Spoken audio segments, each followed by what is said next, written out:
In the past several years, we've seen an increase in the number of available therapies for patients in their frontline treatment. Therefore, beyond chemotherapies, there is now seen a recent approval in BTK inhibitors, originally ibrutinib, now acalabrutinib, and last year also the approval in the frontline setting of the BCL2 inhibitor venetoclax. With these multiple treatment options, there is not necessarily a head-to-head comparison within the novel agents.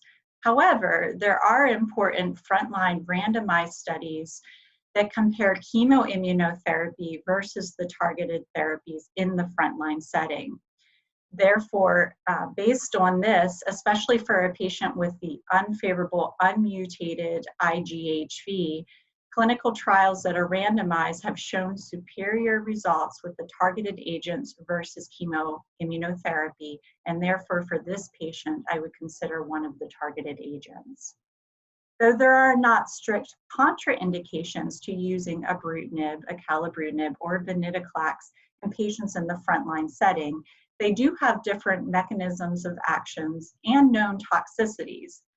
Therefore, there are several different comorbidities you might consider in a patient in the frontline setting to help you choose amongst the options. It should be noted that unlike in the past where patients with certain comorbidities, renal function, or by age were excluded from receiving chemoimmunotherapy, all the targeted agents have also shown success in older patients or those with comorbidities. In fact, many of the trials studied these populations specifically.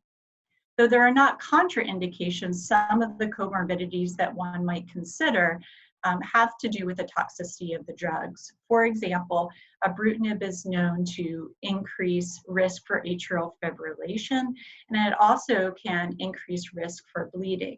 The risk for bleeding is shared amongst BTK inhibitors, including acalabrutinib.